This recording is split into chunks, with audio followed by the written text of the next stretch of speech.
Hi hello good evening everyone. Welcome to DDC channel.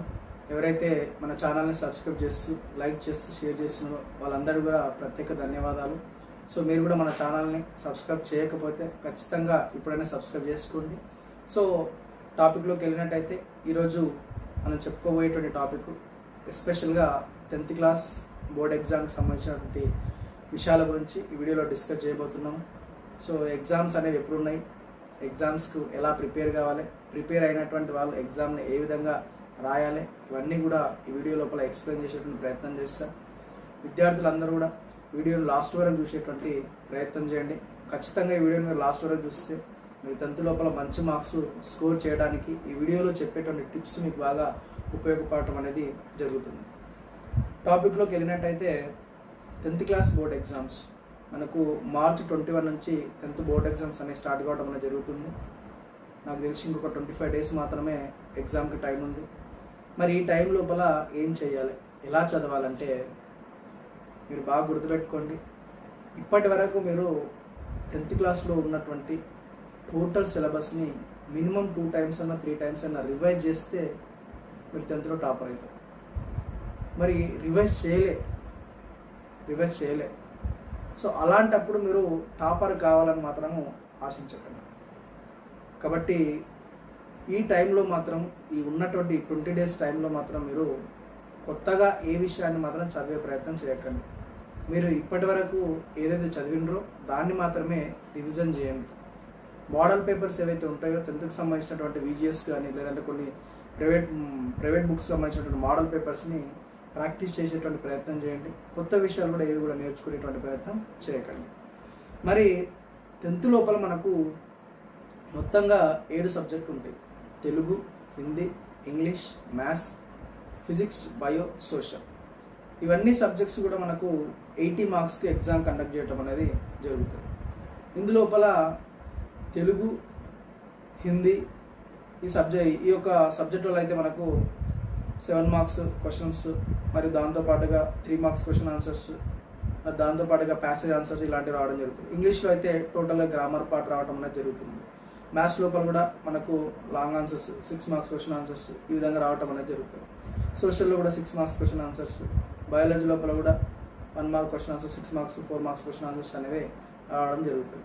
మరి ఈ subjects అన్నీ ఎలా ప్రిపేర్ కావాలి, ఎలా ప్రిపేర్ అయితే ఈ సబ్జెక్ట్లో మంచి మార్క్స్ వస్తాయంటే మీరందరూ కూడా 10th వరకు ఉన్నటువంటి ఈ టెక్స్ట్ బుక్లలో ఉన్నటువంటి ప్రతి టెక్స్ట్ బుక్లో ఉండేటువంటి ప్రతి లెసన్ని రీడ్ చేయాలి. మీరు అందరు ఏం చేశారంటే ఏవో ప్రైవేట్ పబ్లికేషన్ సంబంధించినటువంటి క్వశ్చన్ ఆన్సర్స్ నేర్చుకొని టైం వేస్ట్ చేస్తారు. ఎప్పుడైనా సరే మీరు అందరూ కూడా జనవరి మంత్ లోపల అంటే డిసెంబర్ మంత్ వరకు టెక్స్ట్ బుక్లో ఉండేటువంటి ప్రతి లెసన్ని మీరు డీటెయిల్గా రీడ్ చేయడం అనేది చేయాలి. మ్యాథ్స్ లోపల అందులో ఉన్నటువంటి మనకు 12 యూనిట్స్లో ఉన్నటువంటి ప్రతి టాపిక్ గురించి దానిలో ఉన్నటువంటి ఎక్సర్సైజ్లో ఉన్నటువంటి ప్రతి ప్రాబ్లమ్ను కూడా 1కి 2 సార్లు ప్రాక్టీస్ చేయాలి. చేసిన తర్వాత టెక్స్ట్ బుక్ రీడింగ్ అయిపోయిన తర్వాత టెక్స్ట్ బుక్స్ అన్నీ నువ్వు పర్ఫెక్ట్ అయిన తర్వాత మోడల్ పేపర్స్ ప్రిపేర్ కావాలి. ఏదైనా ప్రైవేట్ పబ్లికేషన్ సంబంధించిన ఒక బుక్ తీసుకుని దానిలో ఉన్నటువంటి మోడల్ పేపర్స్ క్వశ్చన్ ఆన్సర్స్ చదివితే అప్పుడు నువ్వు నేర్చుకున్నటువంటి విషయం పైన నీకు ఒక అవగాహన వస్తుంది. అంటే నువ్వు ఎక్కడెక్కడ మిస్టేక్స్ చేస్తున్నావు, వీటిని రెక్టిఫై చేసుకోవాలి, ఎక్కడ మార్క్స్ పోతున్నా అనే విషయం నీకు అర్థమవుతుంది. కాబట్టి మీరు స్టార్టింగ్ నుంచే ఏదో ప్రైవేట్ పబ్లికేషన్ సంబంధించినటువంటి క్వశ్చన్ ఆన్సర్స్ చదివి వాటినే ఎగ్జామ్లో వస్తాయి అనుకుంటే మాత్రం పొరపాటు. రావచ్చు, రాకపోవచ్చు, కానీ టెక్స్ట్ బుక్ రీడ్ చేసినావు అంటే ఖచ్చితంగా వాడు ఎలాంటి క్వశ్చన్ ఇచ్చినా సరే నువ్వు దానికి ఆన్సర్ చేయగలుగుతావు. ఎందుకోసం చెప్తుంది ఇదంతా అంటే ప్రజెంట్ ఉండేటువంటి ఈ యొక్క ఎడ్యుకేషన్ సిస్టమ్ అంతా కూడా CCE మెథడ్లో ఉంటుంది. CCE అంటే CC అంటే కంటిన్యూస్ కాంప్రమైజింగ్ ఎవాల్యుయేషన్, అంటే నిరంతర సమగ్ర మూల్యాంకనం అని అంటాం. క్వశ్చన్ ప్యాటర్న్ ఎలా ఉంటుందంటే జనరలైజ్డ్ క్వశ్చన్స్ ఇస్తారు. టెక్స్ట్ బుక్లో ఉన్న క్వశ్చన్స్ కాకుండా టెక్స్ట్ బుక్లో ఉన్నటువంటి లెసన్ని డిపెండ్ చేసుకుని అందులో ఉన్న ఒక టాపిక్ని సొసైటీకి అప్లై చేస్తుంది. సో అలా అడిగినప్పుడు నువ్వు ఆ యొక్క క్వశ్చన్ని నువ్వు ఏదో ప్రైవేట్ మెటీరియల్ ఏది బట్టి పడితే అదే ఆన్సర్ని అక్కడ రాయడానికి రాదు. కాబట్టి ఎప్పుడైనా సరే ఒక లెసన్ని నువ్వు చదివి దాన్ని అండర్స్టాండింగ్ చేసుకున్నట్టయితే ఆ లెసన్కి సంబంధించినటువంటి ఎలాంటి క్వశ్చన్ వచ్చినా నువ్వు ఆన్సర్ చేయగలుగుతావు. ఎవరైతే టెక్స్ట్ బుక్లో ఉన్నటువంటి లెసన్స్ని రీడ్ చేస్తారో వాళ్ళు మాత్రమే 10th లోపల 550+ మార్క్స్ తీసుకురాగలుగుతారు. ఈ ప్రైవేట్ పబ్లికేషన్స్ ప్రిపేర్ అయితే మీకు మంచి మార్క్స్ రావచ్చు, కానీ టాపర్స్ మాత్రం కాలేదు. కాబట్టి మీరు ఇప్పటి వరకు ఎవరైనా టెక్స్ట్ బుక్స్ ప్రిపేర్ అయితే మాత్రం మీరు అందరూ కూడా చాలా అదృష్టవంతులు. టెక్స్ట్ బుక్ ప్రిపేర్ కాని వాళ్ళు, ప్రైవేట్ పబ్లికేషన్స్ ప్రిపేర్ అయినటువంటి వాళ్ళు మీరు ఇంకా ఏం బాధపడాల్సిన అవసరం లేదు. మీరు ఏవైతే చదివిరో అవే క్వశ్చన్స్ రిపీటెడ్గా మళ్ళీ ఒకసారి రివైజ్ చేసుకోండి. అవే క్వశ్చన్స్ని బాగా ప్రాక్టీస్ చేసినట్టు కూడా మీరు ఎగ్జామ్ లోపల మంచి మార్క్స్ తెచ్చుకోవడానికి అవకాశం అనేది ఉంటుంది. మరి ఫెయిల్యూర్స్ ఎవరైతే 10th ఫెయిల్ అవుతామని అనుకుంటారో వాళ్ళకు నేను చెప్పేటువంటి విషయం ఏంటంటే, క్వశ్చన్ పేపర్స్ చూసినప్పుడే మీరు అందరూ కూడా ఫస్ట్ భయపడద్దు. నేను చదివిన క్వశ్చన్స్ రాలేవు, నేను ఫెయిల్ అవుతానేమని భయపడతారు. అలా ఎప్పుడు భయపడకుండా క్వశ్చన్ పేపర్ని 1కి 2 సార్లు చదివి అందులో ఉండేటువంటి క్వశ్చన్స్ చాలా వరకు నువ్వు చదివినటువంటి క్వశ్చన్ ఆన్సర్స్కి రిలేటెడ్గానే ఉంటాయి. కాబట్టి నువ్వు ఏం చేయాలంటే ఆ క్వశ్చన్ చదివి ఆ క్వశ్చన్ ఏ లెసన్ నుంచి వచ్చిందో ఐడెంటిఫై చేయగలిగితే ఆ లెసన్ సంబంధించిన ఆన్సర్ నువ్వు దానికి రిలేటెడ్ ఆన్సర్ రాసినా నీకు మంచి మార్కులు వస్తాయి. కాబట్టి భయపడిపోయి క్వశ్చన్స్ ఆన్సర్స్ ఏవి అటెంప్ట్ చేయకుండా ఖాళీ పేపర్ ఇచ్చేసినావు అంటే వేస్ట్, ఫెయిల్ అవుతాం. అలా కాకుండా క్వశ్చన్ పేపర్ని జాగ్రత్తగా రీడ్ చేసి అందులో ఉన్నటువంటి క్వశ్చన్స్ ఏ లెసన్ సంబంధించిన ఐడెంటిఫై చేసి దానికి రిలేటెడ్ ఆన్సర్ రాస్తే నీకు మంచి మార్క్స్ వస్తాయి. మ్యాథ్స్లో అయినా సరే అక్కడ ఉన్నటువంటి క్వశ్చన్ ఆన్సర్ చూసి వాటిని భయపడిపోయి ఈ ప్రాబ్లంకి సంబంధించి ప్రాసెస్ని గుర్తుకు రాలేదని దాని మధ్యలో వదిలేయడం కాకుండా నీకు వచ్చినటువంటి ప్రాసెస్ ఎక్కడి వరకు వస్తే అక్కడ వరకు దానికి సంబంధించినటువంటి సొల్యూషన్ చేసేటువంటి ప్రయత్నం చేయండి. క్వశ్చన్కి మ్యాథమెటిక్స్ లోపల ఆన్సర్ రాకపోతే ఆ టోటల్ ఆన్సర్ని రాంగ్ చేయరు. దాంట్లో ఈ స్టెప్ వరకు ఒక్కొక్క స్టెప్కి సంబంధించి ఇన్ని మార్క్స్ అనేవి ఉంటాయి కాబట్టి ఆన్సర్కి కొన్ని మార్క్స్ ఉంటాయి కాబట్టి ఆన్సర్ రాలేనంత మాత్రాన ఆ యొక్క మొత్తం ఆన్సర్ని రాంగ్ చేయరు. కాబట్టి మీరు ధైర్యంగా కూడా మీకు ప్రాసెస్ ఎక్కడి వరకు వస్తుందో అక్కడ వరకు ఆన్సర్ సొల్యూషన్ చేసేటువంటి ప్రయత్నం చేస్తే మ్యాథ్స్ లోపల కూడా మీకు మంచి మార్క్స్ వచ్చేటువంటి అవకాశం ఉంటుంది.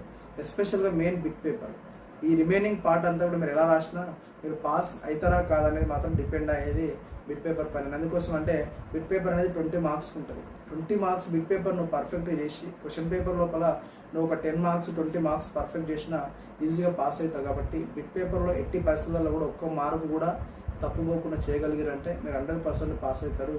కాబట్టి మీరు ఎగ్జామ్ హాల్కి పోయేటప్పుడు కూడా నేను ఫెయిల్ అవుతా అన్నటువంటి ఆలోచనతో కాకుండా నేను పాస్ అవుతా అనేటువంటి నమ్మకంతో వెళ్ళి ఎగ్జామ్ రాసేటువంటి ప్రయత్నం చేయండి. ఇంకొక విషయం ఏంటంటే 10th స్టూడెంట్స్ అందరూ కూడా చాలా వరకు తెలంగాణ స్టేట్లో కావచ్చు, ఆంధ్ర కావచ్చు, ఎక్కడైనా సరే 10th ఎగ్జామ్స్ అంటేనే ఏవో చీటింగ్ జరుగుతాయి చూసి రాద్దాము, వాళ్ళపై ఆ స్కూల్ ఇలా జరుగుతుంది ఈ స్కూల్ అలా జరుగుతుంది అనేటువంటి ఒక రకమైన ఆలోచనతో చదవకుండానే ఎగ్జామ్ సెంటర్లకి వెళ్తారు. సో అలాంటి ఆలోచన విరమించుకొని మీ వద్దగా మీరు ఎంతో కొంత కష్టపడి చదువుకొని పోయారంటే అలాంటివి జరిగినా సరే అలాంటి వాటిని యాక్సెప్ట్ చేయకండి. మీరు ఎంత నేర్చుకున్నారో అంతే ఆ యొక్క క్వశ్చన్ ఆన్సర్ రాసేటువంటి ప్రయత్నం చేయండి. అది మంచి అలవాటు కూడా కాదు కాబట్టి సో అలాంటి విషయాల్లో జోక్యం చేసుకోకండి. బై మిస్టేక్లో చెక్-ఇన్ స్క్వాడ్ అట్లాంటి వాళ్ళకి దొరికారంటే మిమ్మల్ని 4 years వరకు డిపార్ట్ చేస్తారు. కాబట్టి అలాంటి విషయాల గురించి ఆలోచించకుండా నీపై నువ్వు డిపెండ్ అయ్యి కష్టపడి ఎగ్జామ్స్ రాసేటువంటి ప్రయత్నం చేయండి. ఏ క్వశ్చన్ పేపర్లో ఏ సబ్జెక్ట్లో అయినా సరే అన్ని క్వశ్చన్స్కి మీరు ఆన్సర్స్ అటెంప్ట్ చేసేటువంటి ప్రయత్నం చేయండి. అలాంటప్పుడు మీరు ఖచ్చితంగా 1 or 2 మార్క్స్ మీరు రాసేటువంటి ఆన్సర్లకు వేసినా సరే మీరు పాస్ అయ్యేటువంటి అవకాశం ఉంటుంది. ఇంకొకటి ఎగ్జామ్కి సంబంధించినటువంటి ప్రజెంటేషన్ అనేది వెరీ వెరీ ఇంపార్టెంట్. మీరు ఖచ్చితంగా ఏ సబ్జెక్ట్ తీసుకున్నా సరే ఆ సబ్జెక్ట్లో ఉన్నటువంటి సెక్షన్ని కావచ్చు, క్వశ్చన్ నెంబర్ని ఖచ్చితంగా ఆన్సర్ షీట్ లోపల మెన్షన్ చేయడం అనేది చేయాలి. ఒక ఆన్సర్ కంప్లీట్ అయిన తర్వాత దాని కింద మార్జిన్స్ కొట్టడం అనేది చేయండి. ఒక ఆన్సర్ లోపల ఇప్పుడు మ్యాథమెటిక్స్లో అయితే ఫార్ములాస్ ఏవైతే ఉంటాయో ఆ ఫార్ములాస్ని ఐడెంటిఫై చేయడం, వాటిని ఒక బాక్స్లో వేయడం, ఆన్సర్ ఒక బాక్స్ కొట్టడం కావచ్చు. ఇలాంటి ప్రాసెస్ని మీరు యూజ్ చేసినట్టయితే మీరు రాసేటువంటి ఆన్సర్ పైన కరెక్షన్ చేసేటువంటి టీచర్కి ఒక మంచి ఒపీనియన్ ఏర్పడి ర్యాండమ్గా ఎక్కడైనా మిస్టేక్స్ ఉన్నా సరే వాటికి ఫుల్ మార్క్స్ వేసేటువంటి అవకాశం ఉంటుంది. కాబట్టి మీరు రాసేటువంటి విధానం అనేది కూడా మీ యొక్క మార్క్స్ని డిపెండ్ చేస్తుంది. కాబట్టి నీట్ హ్యాండ్ రైటింగ్ తోటి, పర్ఫెక్షన్ తోటి, ఒక సీక్వెన్స్ తోటి మీరు ఆన్సర్ షీట్ని రాసినట్టు ఆన్సర్ షీట్లో ఆన్సర్స్ రాసినట్టయితే మీ ప్రజెంటేషన్ బాగున్నట్టయితే మీకు 10th మంచి మార్క్స్ వచ్చేటువంటి అవకాశం ఉంటుంది. కాబట్టి మీ అందరూ కూడా ధైర్యంగా 10th ఎగ్జామ్స్కి ప్రిపేర్ కండి. ఇంకా ఎక్కువ రోజులు సమయం లేదు కాబట్టి మీరందరూ కూడా సమయాన్ని వృధా చేయకుండా ఉన్నటువంటి సమయాన్ని మీరు ఏ సబ్జెక్టులో అయితే మార్కులు పోతాయి అనుకుంటారో, ఏ సబ్జెక్టులో అయితే ఫెయిల్ అవుతాం అనుకుంటామో ఆ సబ్జెక్ట్ పైన ఫోకస్ చేసి 10th క్లాస్ లోపల మీరు అందరూ కూడా మంచి మార్కులతోటి పాస్ అవుతారు. అదేవిధంగా మన డిస్ట్రిక్ట్ లోపల కావచ్చు, మన స్టేట్ లోపల కావచ్చు టాపర్లుగా వస్తారని ఆశిస్తూ మీరందరూ కూడా 10th ఎగ్జామ్స్ని బాగా రాయాలని ఆల్ ద బెస్ట్ చెప్తున్నా. మరి లాస్ట్గా వచ్చేసి 10th ఎగ్జామ్స్ బాగా రాయకపోయినా ఏదైనా ఒక సబ్జెక్ట్లో కొన్ని మార్క్స్ పైన బై మిస్టేక్లో ఫెయిల్ అయినా పిచ్చి పనులు చేసుకోవడం లాంటివి చేయకండి.